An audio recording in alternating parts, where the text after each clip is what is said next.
سلام، من بهار هستم. خیلی خوش اومدین به کانال یوتیوب من. خیلی ممنونم که دارید من رو نگاه میکنید.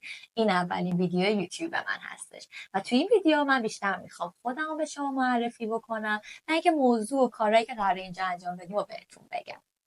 من حدوداً 10 سال قبرس شمالی هستم. اینجا دندونپزشکی خوندم. در حال حاضر دارم مستر مدیریت بیمارستان کلینیک میگیرم و فعلا دانشجو هستم و یه سری کارهای کوچولو کوچولو هم انجام میدم.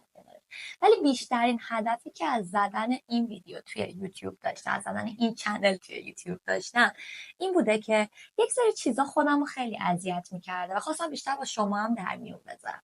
میگم مثلا همتون این تجربه رو دارین که مثلا مریض میشین یا مثلا حالا مریض سرماخوردگی عادی، حالا واقعا نه، یه اتفاقی براتون پیش میاد، پاتون پیچ میخوره، پله‌ای میافتین، کمرتون درد میگیره، اضافه وزن یهویی پیدا میکنین، یه بیماری خاصی رو تو خودتون حس میکنین. حالا به جای اینکه برین با یک پزشک و با یک دکتر و کسی که بیشتر اینو میدونه مشورت بکنین، تو جمع‌های خانوادگی و دوستانتون دربارش صحبت میکنین و امان از اون روزی که شما این حرف رو تو همچین جمعی میزنین. هر کسی به نوبه خودش یک پزشک و یک درمانگر محسوب میشه. یکی میگه اگه اضافه وزن گرفتی صبح فلان ترکیب رو با این بخوری خوب میشی. اون یکی میگه کمردرد گرفتی این روغن و اون روغن رو بهت معرفی میکنم، دیگه اصلا یک درگیر.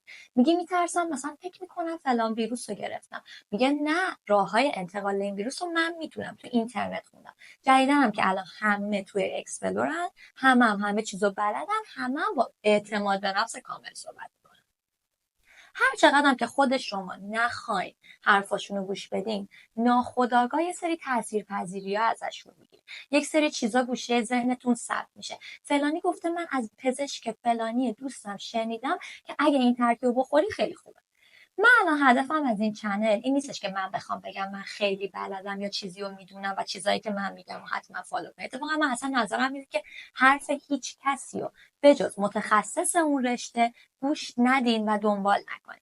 هدف من زدن این چنل اینه که ما یک سری از ویروس ها و بیماری هایی که خیلی شایع شده و خیلی باعث استرس و فشار عصبی شده که نکنه من داشته باشم، اگه من داشته باشم چی، و یک سری از ویروسایی که تابو شده داشتنش. آدما از اینکه بگن من این ویروس رو دارم میترسن، از اینکه اعلام کنن درگیر این بیماری و این مشکل هستن میترسن. یکی از اینا بیماری خودایمنی هستش که الان واقعا اکثر آدم‌ها دچار بیماری خودایمنی هستن، ولی خود این بیماری چون ناشی از فشار عصبی هستش که وارد شده توی بدنشون ایجاد میشه، میترسن و اعتماد به نفسشون از دست میدن در مورد بیان کردن این بیماری. ما میخوایم راجع به این بیماری‌ها از طریق چند تا مقاله و آرتیکل صحبت بکنیم، بیایم ریشه علمیشون رو پیدا بکنیم و بیایم اگه قراره راجع به این بیماری حرف بزنیم از دید چند تا متخصص راجع بهش صحبت کنیم، نه برای اینکه راه حل درمان اینجا بدیم، نه برای اینکه تشخیصی رو اینجا داشته باشیم، فقط برای آگاه سازی خودمون در مورد یک سری از بیماریایی که خیلی شایع شده. حالا من چون خودم دندونپزشکی خوندم، قطعا توی مسائل دهان و دندان میتونم با اعتماد به نفس بیشتری و از تجربه کار خودم بهتون بگم، از دانش خودم به دست آوردم توی دوران دانشگاه و حالا دورانی که بودم توی این و از این دوران بهتون بگم. ولی راجع به بیماری‌های دیگه بیشتر یه حالت آگاه سازی و اورنس که بخوایم بدونیم که چی درسته چی غلط، برای پیشگیری چی کار بکنیم، روش درمان دقیقش از کدوم پزشک باید بپرسیم، فالوآپ درمانیشون چیه، از طریق چند تا آرتیکل صحبت کنیم. حالا انقدر موضوع این چنل و این ویدیو و این داستانا انقدر علمی و پزشکی و خشک و مجلسی نیستش. خارج از این قضیه علمی، ما یک سری باورهای دیگه هم داریم که فقط توی مغز خودمون هستش و فقط سعی می‌کنیم اونها رو دنبال کنیم و از گفتنشون خیلی میترسیم. حتی مثلا میشیم تو جمع دوستامون، شاید دوستام مثلا میان مسخره میکنن یا مثلا حرف میزنن، میگن فلانی همچین عقیده‌ای داره، میخندن و اون دیگه جرئت نداریم راجع به اون عقیده صحبت بکنیم. میگه آقا مثلا منم اینو قبول دارم یا منم دیدم همین هستش. تو این چنل میخوایم راجع به اونها فقط با هم دیگه حرف بزنیم، راجع به عقاید مختلفی که آدم‌ها دارن. درست و غلطش قطعا من آدمی نیستم که بتونم تصمیم بگیرم، ولی وقتی با هم دیگه حرف بزنیم، وقتی من بیام صحبت کنم، شما نظراتتون رو به من بگی، با هم بیشتر آشنا بشیم، قطعا میتونیم تو این مسیر یه حالت جمع دوستانه و خوبی با هم دیگه داشته باشیم.